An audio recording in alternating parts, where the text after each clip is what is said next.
हे friends, welcome back. इस video में हम लोग अदानी ग्रीन एनर्जी के बारे में डिटेल में बात करने वाले हैं कि विद इन 1 ईयर कंपनी के शेयर प्राइस में ऐसा क्या हुआ या कंपनी में ऐसा कौन सा डेवलपमेंट हुआ था कि कंपनी का शेयर प्राइस मोर देन 450% तक बढ़ गया है, या कंपनी ने क्या रिसेंटली ऐसा किया था कि कंपनी के शेयर प्राइस के अंदर अपर सर्किट के ऊपर अपर सर्किट लग रहा था, या करंट चार्ट पैटर्न के हिसाब से क्या कंपनी के शेयर को अभी हम लोगों को खरीदना चाहिए, बेचना चाहिए या होल्ड करना चाहिए। तो इस सारे चीज को हम लोग डिटेल में एनालिसिस करने वाले हैं। तो चलिए सीखते हैं एक साथ।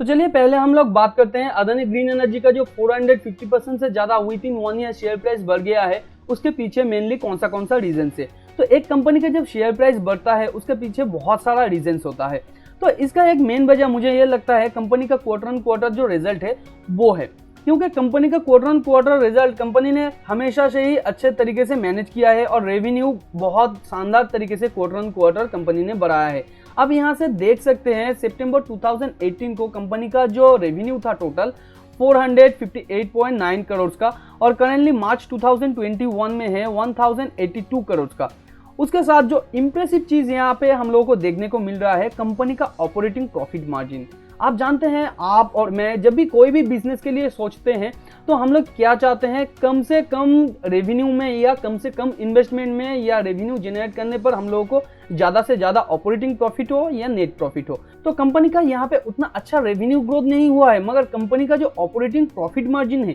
वो कंपनी ने बहुत ही शानदार तरीके से ग्रो किया है, बहुत ही शानदार तरीके से जनरेट करने का एबिलिटी रखता है। और कंपनी का जो नेट प्रॉफिट है, कंपनी का नेट प्रॉफिट भी बहुत ही अच्छे तरीके से कंपनी ने बढ़ाया है। और अगर हम लोग ईयर ऑन ईयर का रिजल्ट देखें, अब यहाँ से देख सकते हैं मार्च 2016 को कंपनी का जो रेवेन्यू था वो था 34.5 करोड़, और करेंटली मार्च 2021 में है 35.20 करोड़। तो यहाँ पे अगर हम लोग कैलकुलेट करें total with in 5 years company का जो रेवेन्यू है वो मोर देन 100 टाइम्स बढ़ गया है। और अगर आप एक ग्रोथ इन्वेस्टर का माइंडसेट रखते हैं तो आप इस तरीके के कंपनीज में जरूर इन्वेस्ट करना चाहेंगे जिसका रेवेन्यू इतना फास्ट तरीके से बढ़ रहा हो, जो ऑपरेटिंग प्रॉफिट मार्जिन इतना अच्छा जनरेट करने का एबिलिटी रखता हो और नेट प्रॉफिट भी शानदार तरीके से बढ़ा रहा हो। तो इस साल कंपनी ने पहली बार कंपनी का नेट प्रॉफिट अच्छे तरीके से पॉजिटिव में जनरेट किया है, जो कंपनी के शेयर प्राइस बनने का और भी एक रीजन है। तो अचानक क्या कंपनी का शेयर प्राइस मोर देन 450% बढ़ गया? नहीं,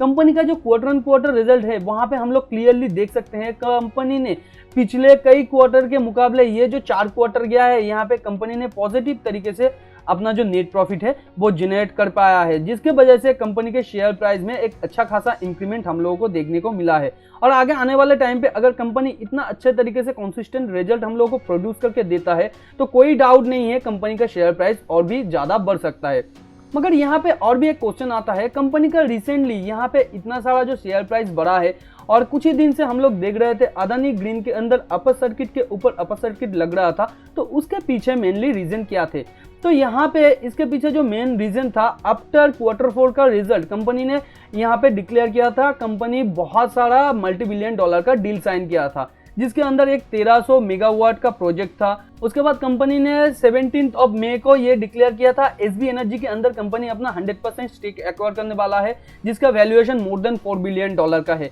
तो इतना सारा जो डील कंपनी साइन कर रहा है, इतना सारा ग्रोथ प्रोजेक्शन जो कंपनी अपने इन्वेस्टर को दिखा रहा है, जिसकी वजह से कोई भी इन्वेस्टर के मन में एक क्यूरियोसिटी जनरेट होगा कि वो एक बहुत बड़ा प्रॉफिट का जो आने वाले टाइम पे इस कंपनी के दौरान पोटेंशियल है वो मिस कर रहा है। इसकी वजह से कंपनी के शेयर प्राइस के अंदर एक टेम्पोररी अट्रैक्शन पैदा होता है, जिसकी वजह से कंपनी का शेयर प्राइस शॉर्ट टर्म के लिए बहुत अच्छे तरीके से भागता है। मगर यहाँ पे इसके पीछे जो ठोस रीजन था वो था कुछ न्यूज का आना, और इस न्यूज की वजह से कंपनी का शेयर प्राइस कुछ हद तक बढ़ गया था। मगर अभी ये मेन क्वेश्चन आता है ये कि करंट चार्ट पैटर्न के हिसाब से क्या कंपनी के शेयर को हमें खरीदना चाहिए, बेचना चाहिए या होल्ड करना चाहिए? देखिए, कंपनी का जो क्वार्टर ऑन क्वार्टर रिजल्ट है, कंपनी का जो ईयर ऑन ईयर रिजल्ट है, उसमें कोई भी खराबी नहीं है। कंपनी अच्छे तरीके से अपना रेवेन्यू बढ़ा रहा है, कंपनी अच्छे तरीके से अपना operating profit margin net profit को बढ़ा रहा है। तो कंपनी का जो शेयर प्राइस है, मुझे लगता है आने वाले टाइम पे ये कंपनी का शेयर और भी आगे भाग सकता है। मगर टेम्पोररी बेसिस पे अगर मैं यहाँ पे देखूं तो कंपनी का शेयर प्राइस यहाँ पे आके एक रेजिस्टेंस को टच करने के बाद नीचे एक बड़ा कैंडल क्रिएट किया है,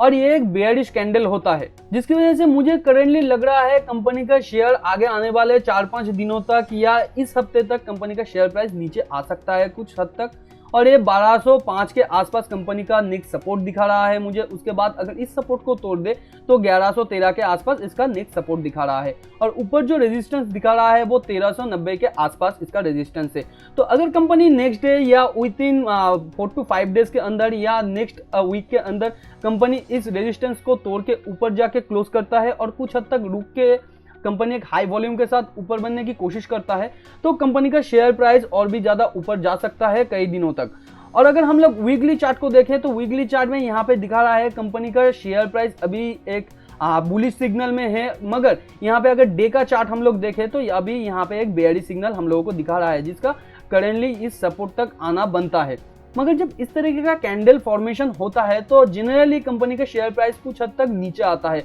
पिछले दिन ही मैंने रामको सीमेंट का जो टेक्निकल एनालिसिस वो किया था, मैंने बोला था कि आप लोग थोड़ा वेट कर लीजिए, कंपनी का शेयर प्राइस कुछ हद तक नीचे आ सकता है। और उसमें मैंने डिटेल में आप लोगों को एक्सप्लेन भी किया था इस चार्ट पैटर्न के बारे में कि इस चार्ट पैटर्न को क्या कहा जाता है और इस चार्ट पैटर्न के अंदर कौन सा पॉसिबिलिटीज बनता है। तो अगर आपने वो वीडियो मेरा देखा है तो हो सकता है आपने अभी तक इस कंपनी के शेयर प्राइस में कोई भी इन्वेस्टमेंट नहीं किया होगा। अगर आपने वो वीडियो नहीं देखा है तो लिंक ऊपर आई बटन पे दिया हुआ है, आप जाके देख लीजिए कि रामको सीमेंट में क्या क्या अपॉर्चुनिटीज करेंटली है या कंपनी के शेयर को क्या हमें खरीदना चाहिए, बेचना चाहिए या होल्ड करना चाहिए, वो मैंने डिटेल में डिस्कस किया है। और Q4 का रिजल्ट भी मैंने डिटेल में डिस्कस किया है। तो दोनों वीडियो अलग अलग है, आप जाके देख सकते हैं ऊपर आई बटन पे क्लिक करने के बाद। मगर यहाँ पे मैं ये बोलना चाहता हूँ कंपनी का जो करंट कैंडल है वो अभी बेयरिश सिग्नल दिखा रहा है, और ये कैंडल नेक्स्ट जो सपोर्ट है यहाँ तक जब तक ना आ जाए आप थोड़ा वेट कीजिए। और अगर इस दौरान कंपनी का शेयर प्राइस एक हाई वॉल्यूम के साथ एक बड़ा कैंडल बना के पिछले दिन के हाई को तोड़ने के बाद